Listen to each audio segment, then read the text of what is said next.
everybody, I'm Keri. I'm an alcoholic. And I am from Cary also.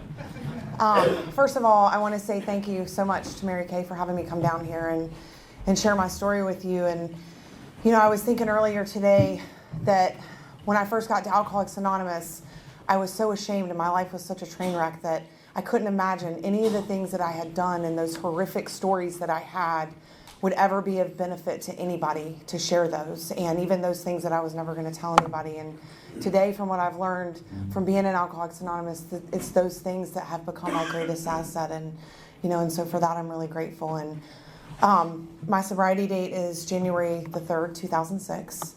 And I owe that to the grace of God, the program of Alcoholics Anonymous, and really good sponsorship. I don't stand up here because I'm not an alcoholic because I had a bad childhood, or because my parents didn't do a good job, or because I didn't fit in school. I'm an alcoholic because I like to drink, and I like to drink a lot, and I like to do anything else that would change the way that I felt. And so, you know, again, I can remember some of my earliest memories before I ever took a drink. Feeling really uncomfortable in my skin. I was terrified. I didn't know why. I really had a lot of anger. I didn't really understand why that was. I didn't feel like I fit in anywhere. I didn't even feel like I fit in my own home with my family. And I couldn't explain what that was. It was just that ick that was on the inside. And so for me, I know I was an alcoholic from the day that I was born, long before I took a drink. When I was 13 years old, some of us decided that we were going to get drunk and go to the basketball game and be the cool kids because we had been able to drink before we went. Well, I was the one that drank more than all my friends. I blacked out, I passed out, I threw up numerous times. They found me walking around the high school parking lot. I swore up and down all night long that I was never going to drink again. And later that week, I was stealing liquor out of my parents' liquor cabinet. That's the kind of drunk that I am. I don't like social drinking. I don't understand people that socially drink. I was never a social drinker. I didn't have any interest in that. Once I discovered what alcohol could do for me and to me, I wanted that all the time. Oblivion was my goal every time I picked up a drink. And, you know, I was 13 years old, so it wasn't that easily available, and so I could only steal so much from my parents' liquor cabinet before they would start to notice. And, you know, so I made friends with the older kids in high school, and you know, things at home were never really that great. I didn't have a great relationship with my mom anyway. Once I started drinking, it got even worse. And, you know, the family dynamic was my mother, she met my biological father when she was 18. She got married. She had me when she was 19, and he was an abusive alcoholic. And so she left him when I was 1.5 years old, and then she met my dad. And so when her and my dad got married, he adopted me and he raised me. When I was 7.5, they had my brother. And as you can imagine, because the world centers around me, when he was born, everything changed. And so 13 years old, I start drinking. I have a 6-year-old brother. You know, I'm coming home drunk at all hours of the night, and my parents don't know what to do with me. And my mom and I hate each other as it is, and my dad's trying to play the mediator in our home. That's what it was like there. And instead of having respect for their rules, I just didn't care. I wanted to do what I wanted to do, and that was sneak out of the house and get drunk with my friends. And so that's basically what I did all through high school. I got drunk as often as I could. And I mean, I drank as much when we were with, you know, when I was with my friends, I drank more than anybody all the time. So as you can imagine, I didn't aspire to go to college. I decided, I grew up in Concord, and I decided I was going to go to CPCC, and then I was going to transfer to a 4-year school. And all my friends were applying to schools and going away to college, and here I was stuck at home. And you know, the truth is, I never applied anywhere, and I really didn't care too much about college. What I cared about was getting messed up. And so about 2 weeks into going to that community college, I met those people that do what we do. And I got my transcripts a couple weeks ago and was looking at them. I did manage to get like 4 classes that I made C's and D's in. I don't even know how I passed them because I don't remember ever going to class. So after a year of trying to go to community college, I got a job waiting tables. I started moving around because, you know, I was 17 going on 18 years old, and my parents had gotten divorced by this point. My mom was trying to raise my brother. I was coming home at 3, 4 o'clock in the morning drunk, waking the house up, and, you know, she just couldn't have that in her home. And for the longest time, I'm a victim, by the way. I thought that, I had the story that my mom kicked me out because she didn't care about me and she didn't love me. And the truth is today, like, she had every right to ask me to leave her home because I wasn't respecting her rules and respecting what she needed to go on in that home. And so for the next several years, I started living like a vagabond. I had clothes in boxes at different people's houses. I moved in with my aunt. I moved in with my dad. I moved in with friends. I was just living anywhere that I could live, and I was surviving any way that I could survive. And, I didn't realize until I got sober, I had a lot of jobs. I didn't even know how many jobs I had until I got sober and did my fifth step. And then I realized, hundreds of jobs. And nothing spectacular. Again, waiting tables here and waiting tables there, and anything that I could do to make some money and continue to drink the way that I wanted to drink. And at this point, I had discovered some outside issues as well, and those became a big part of my story. And, the bottom line is, I am an alcoholic, but I will do anything that changes the way that I feel. That effect that is produced, I want it. And I am restless, irritable, and discontent unless I can get it. And so that's the way that I lived my life. And it didn't matter. And it went from, alcohol to other substances to relationships to, anything that it was. And so I moved in with some guy, and I was going to live with him and his mom, and that was going to make everything okay. And I wasn't going to drink as much because I was living in a family environment again. And, that was going to make me okay. And it really didn't work. And, so then I moved out, and then I moved in with somebody else. And we always joke around about alcoholics like to move right in with the people that they meet and they date. And when I was 24, I met this guy, and it was love at first sight. He had his own business, he had his own house, he had his own car, and I thought, this is it. I'm going to marry him. And so I met him on June 4th. I moved in a week later, not a purse load at a time either. I moved everything in. And by October, we were engaged, and we were planning to be married in April of the following year. I was not going to waste any time. Now, he should have known when he had to come pick me up 3 weeks after we had been together because I was too drunk to drive home and I was in a blackout, and I didn't even remember calling him, that might be a red flag that he wants to do something else, but he chose to stay with me. And so we did end up getting married, and 4 weeks before our wedding, I found out that I was pregnant. And I can tell you that was not something that was joyous for me, because the way that I was living my life at that point, I was drinking a lot, I was doing other substances, I was trying to escape reality and anything that had any resemblance of reality every chance that I could get. And being pregnant didn't fit into that. If I was pregnant, I wasn't going to be able to drink, and I wasn't going to be able to party, and so I didn't want to have that kid. And, I really seriously contemplated not having her. And but the truth is I had already made that decision once when I was 18, and I just didn't know that I could live with myself doing it again. And so I decided to have her, and, we went ahead and got married. During those 9 months of pregnancy, that was the only time that I ever had one drink. And I tried to justify it to my husband that it was healthy to have one glass of wine a month or every 2 weeks. Because it was okay. And so what I can tell you is that I had the biggest glass of wine that I could get away with without him saying something to me. And what I know now that I didn't know then is when I would drink that wine, after I was done, I was so miserable, so restless, irritable, and discontent. And now I know it's because my body needed more alcohol because I had put that alcohol into my system. And so I tried to play the part of the wife and, the pregnant wife, and I was miserable. I didn't want to be pregnant. It was not good.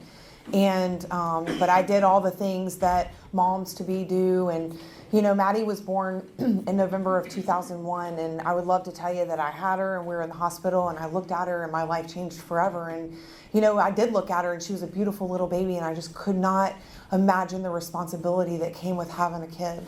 And I sat there and I looked, and now I'm a wife and a mom, and I'm supposed to be responsible for taking care of all this stuff. And really all I want to do is get drunk. That's all I want to do. And so I managed to hold off for about 6 weeks after she was born, and then I couldn't take it anymore. Because see, you took the alcohol out of me, but you still had me, which meant I was still that restless, irritable, and discontent person, and I still had that ick on the inside because nothing changed. And so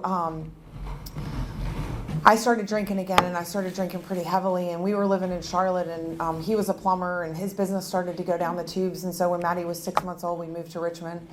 And, you know, in Charlotte, I at least had my parents were there and some people that I knew, but he moved me to Richmond where I had nobody. My grandmother lived there, but I hadn't had a relationship with her in forever. And so, I mean, I spiraled down really quick. We moved in May, and by August, he had moved me down to Florida, which is where his parents were. He moved me to Orlando as like a step, but then we ultimately moved to Inverness where his parents lived by December. So less than a year, he could not trust me to take care of our child because I couldn't stop drinking and doing other things. And he would come home and find me in that state. And I can remember when we were living in Richmond, I would wait for Maddie. I would let her sleep as long as I could because I just couldn't deal with it. And I would sit on the porch and I would smoke cigarettes until like 9:30 or 10 o'clock. And then I would get her up and I would feed her something. And then I would just wait till I could put her down for a nap so that I could go outside and I could pace and wait. And then, you know, I would get her up from her nap an hour before he came home from work. And then I could do what I needed to do and I could breathe. You know, and I'm not proud of that because, you know, that's not the kind of mother that I know that I am today. But that's the kind of alcoholic that I was. That was the sick, insane thinking that I had back then. And, you know, so we moved to Florida in December. And by February, he came home and found me passed out on the couch with Maddie running around. And for him, that was pretty much it. And so he packed her up and he packed our stuff up and he left. And I was relieved. I was relieved that I could finally drink the way that I wanted to drink without trying to hide it. Because see, I would get those big bottles of wine, and because they were green, you could drink almost all of them and then fill them back up with water, and you could never tell how much you had drank, and I had those stashed everywhere. And I thought he didn't know how much I was drinking, but I was always having to maneuver and hide and try and sneak it in the house and do all these things. And I was so relieved when he left because I could finally drink, and that's exactly what I did. For 2 weeks, I stayed in a drunk oblivion. And then someone mentioned to me, I think it was my mom, that if I ever wanted to see my child again, I might want to, you know, do something and draw a sober breath. And so I had actually met a few people down there, and one of them, you know, whatever his motives were, I don't care, but he suggested that I might want to go to Alcoholics Anonymous. And I thought that he was crazy because I was not an alcoholic. But I also thought that maybe it would look good when I went to court. And so I went. And I remember I went to this meeting. It was in a little town called Crystal River, Florida. And it was this single wide trailer and that was like from the 60s. And back then they still smoked because this is 2003. And so they still smoked. And I walked in and there were old people everywhere. And I'm 27 at the time. Like, I do not belong here. Not only do I not think I'm an alcoholic, but I definitely don't belong in here with all these old people. There was no one close to my age. And so, I mean, my mind snapped shut as soon as I walked through the door. But I went in and I sat down. I don't know what they said. I don't know what they talked about. But the whole time I'm sitting there, I'm thinking, I am not one of these people. I am not. And the meeting was over and some girl came up to me and she wanted to talk to me and ask me why I was there and what was going on in my life and all this stuff. And to be honest with you, now I understand what she was doing, but back then I thought she wanted too much of my business. And so I didn't want people to know what was going on with me. And so I didn't go back for a couple of months. I was court ordered not to drink, and I had very limited visitation with my daughter when we went back to court. And I was sitting in that little town, and I didn't hardly know anybody, and it was like 11 o'clock on, I don't even know what day it was. And I remember thinking how miserable I was and how sad I was. And I thought, you know, I think they have a noon meeting at that little clubhouse. And so I went to the noon meeting that day. You know, and I became a permanent fixture in that little place. I went to a lot of meetings. I went to noon meetings. They had 8 o'clock meetings. Those people, they loved me. I was crazy. I shared all the time. I had absolutely no message to share because I hadn't worked any steps.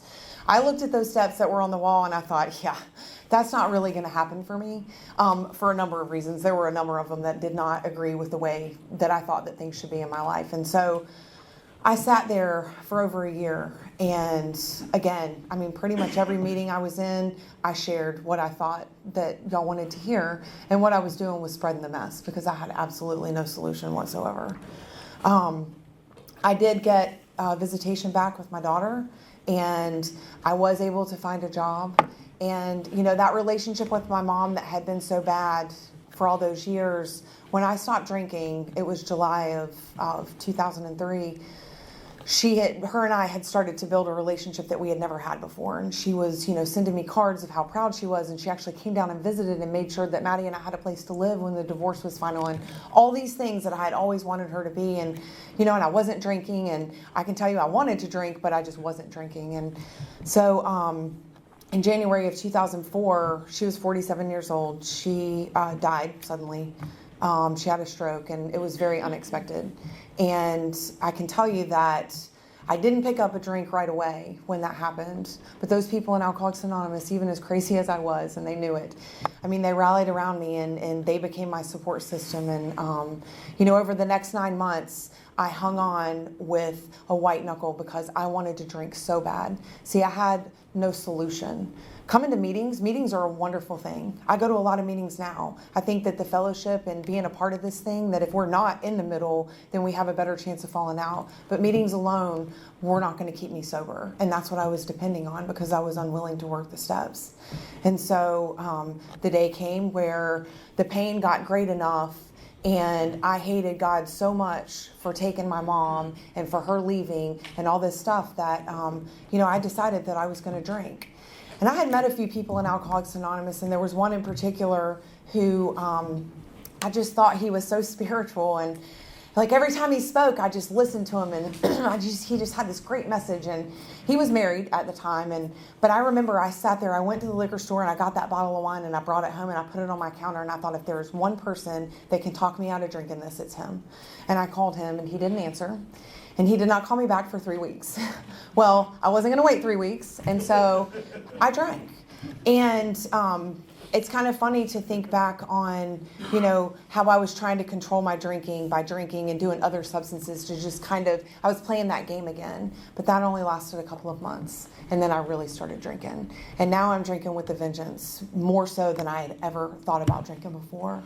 You know, and all those things, the daughter and the job and the house and the car and all those things that I had attained by coming to meetings, I started throwing them away one by one. They were going. I became unemployable. My daughter, I went back to, you know, every other weekend, and we were back in court fighting for custody again. And the car was going, the house was going, all that stuff. And so I borrowed somebody else's car, totaled that one twice. You know, I was an absolute train wreck. And, you know, Bill, in his story, he talks about that place where, you know, should he kill himself? And then he says no into oblivion. And every night I would sit in my living room and I would drink and I would pray to God that he would not let me wake up the next morning because I was so absolutely miserable. Because see, I knew that there was a way to live other than the way that I was living, but I was absolutely unwilling to admit that I was an alcoholic. And because of that, I was drinking myself to death and didn't even care.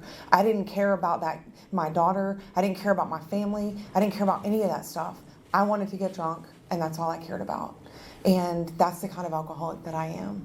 And so I decided in December, for New Year's Eve of 2005, I was going to come up to Charlotte and hang out with some of my friends for New Year's Eve. And the funny thing is I had all these reasons why I wasn't an alcoholic. And I could find all these loopholes. And one of them was that I didn't drink in the morning.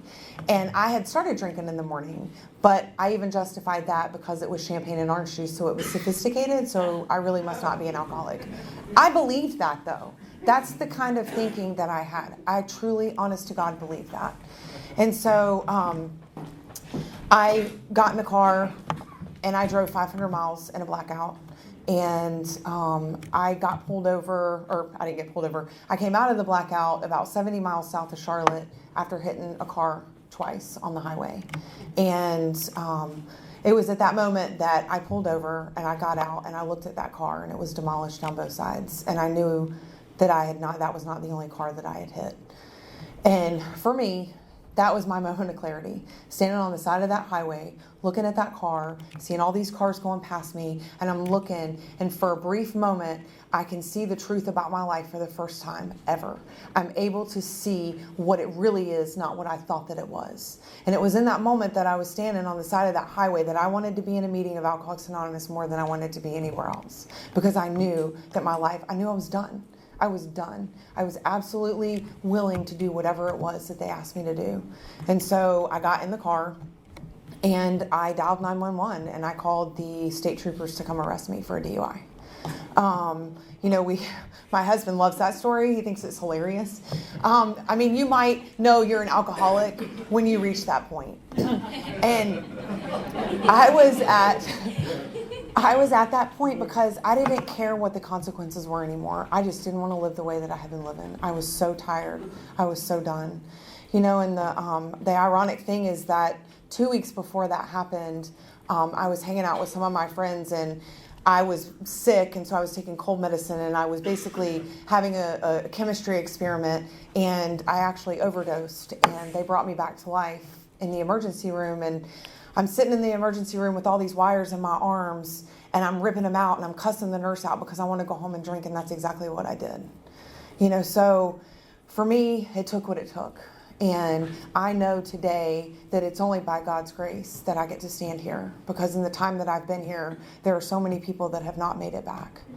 And so I went back to that trailer where those people were, and those ladies, they welcomed me back, and they were willing to do anything that they could to help me. And, I knew that if I did not do something different, that I was going to drink again, and I was terrified.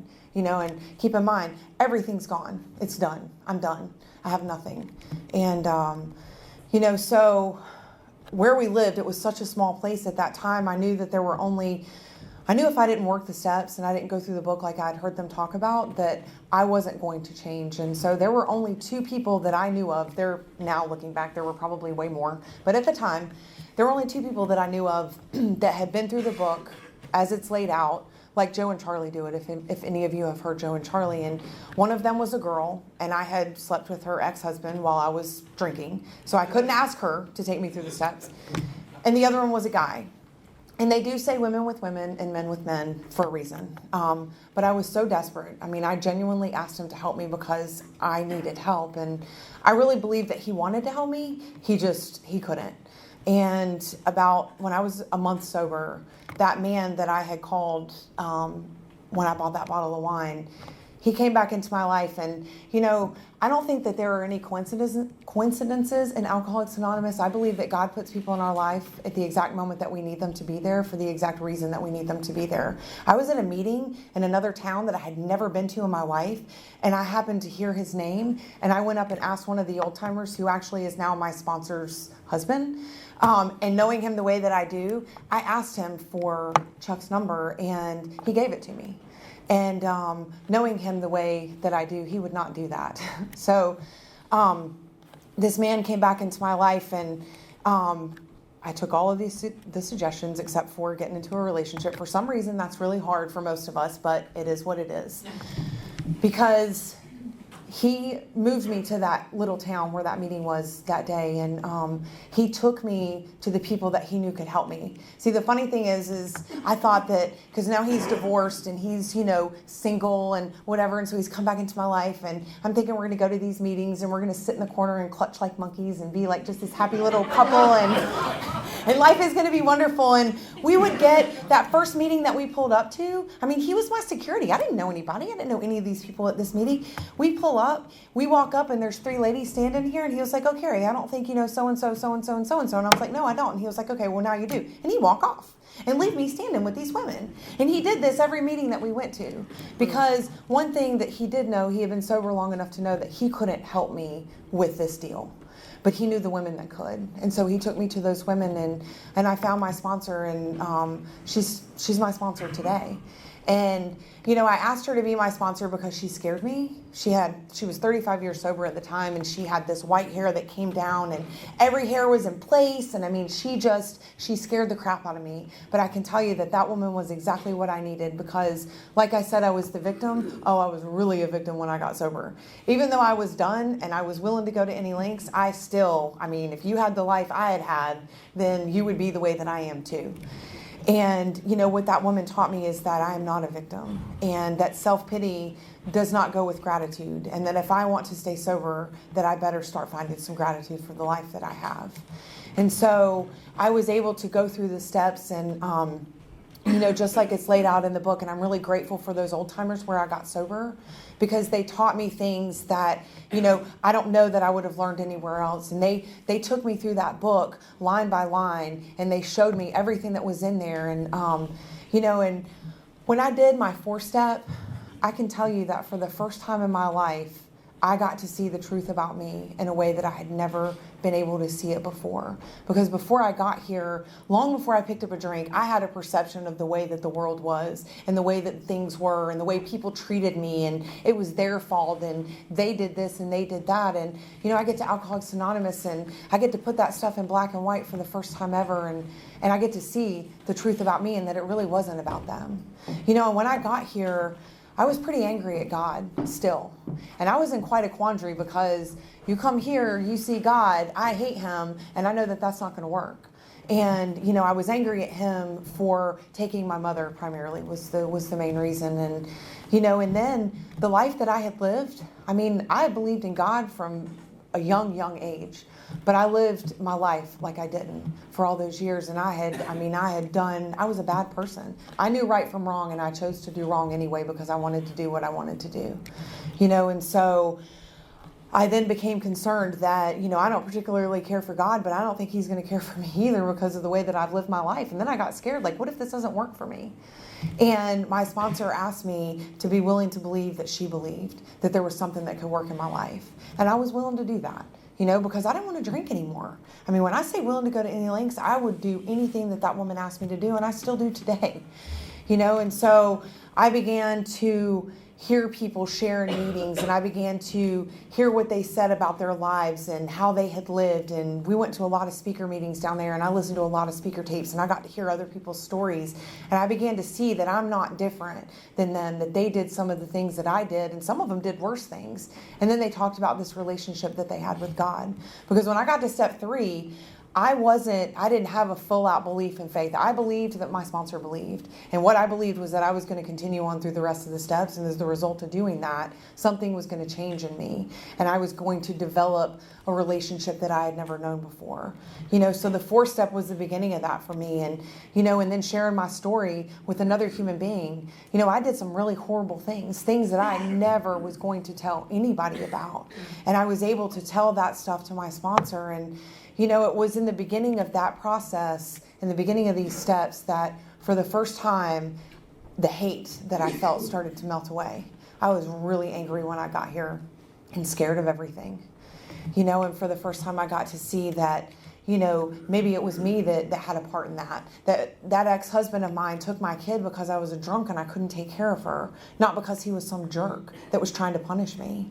And I got to see that my mom did the best that she knew how, even though that may not have been the way that I thought that it should be, that woman did the best that she could, and so little by slow, as I started to move through the steps, that anger started to melt away and that forgiveness started to come in. And, and I was able to, probably one of the most powerful amends that I got to make was to my mom. I was about 5 months sober, and Chuck and I were driving around, and I said something about my mom being with us, and he was like, honey, I know she'll always be with us. And I was like, no, she's in the back seat, because we had her cremated. And so this had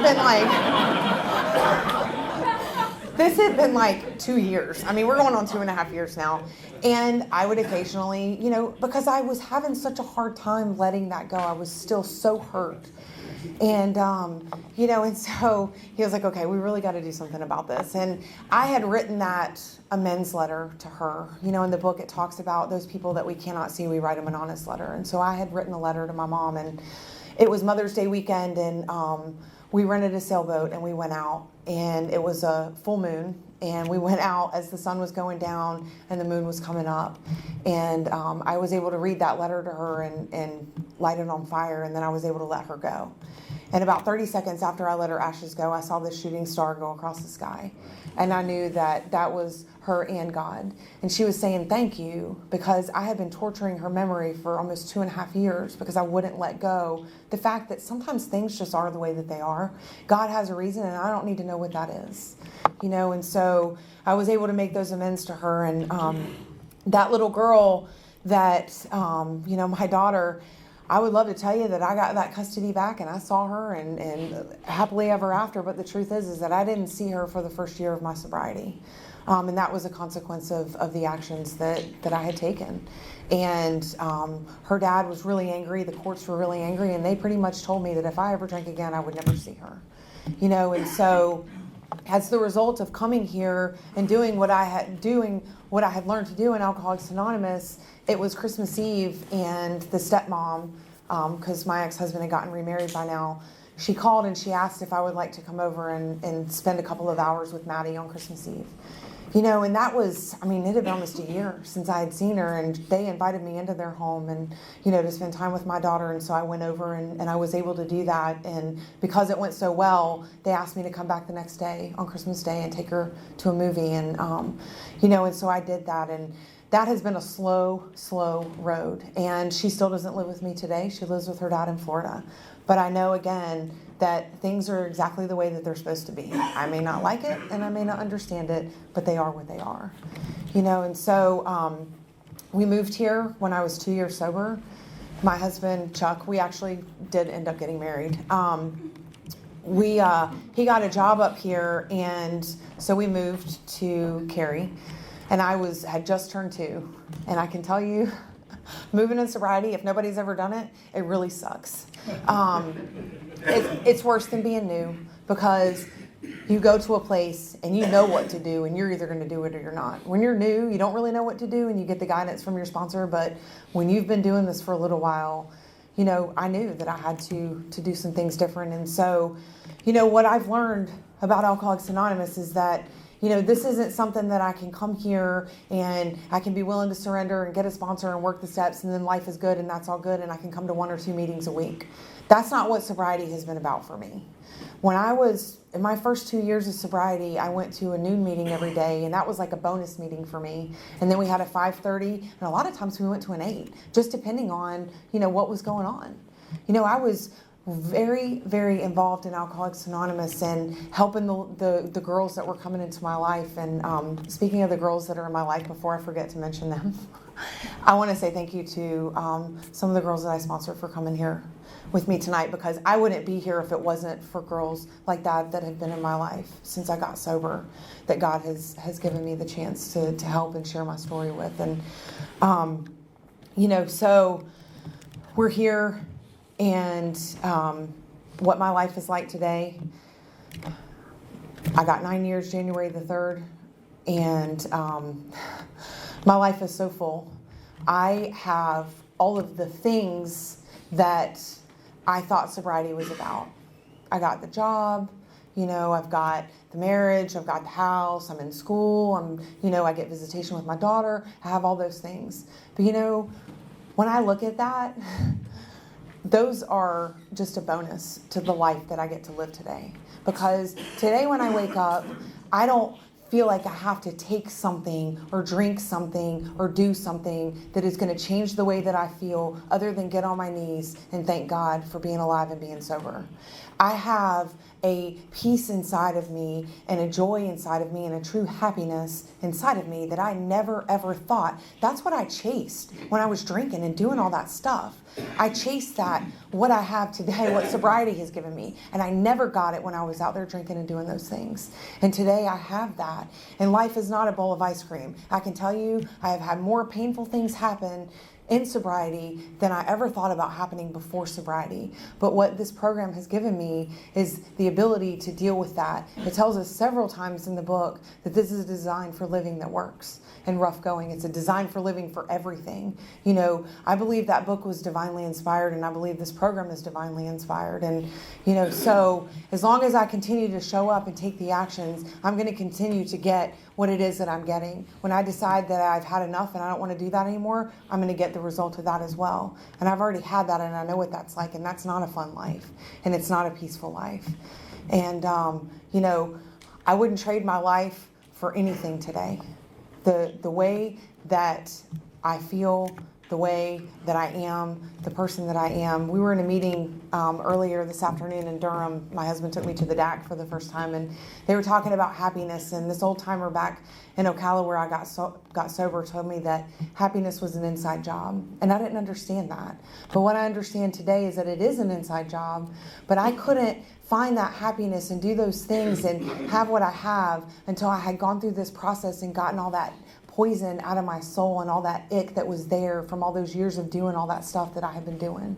I had to have that clear channel so that God could come in and truly do a work in my life today. So I'm really glad to be here, and I'm so glad that you asked me to come, and thank you all for letting me come share my story with you.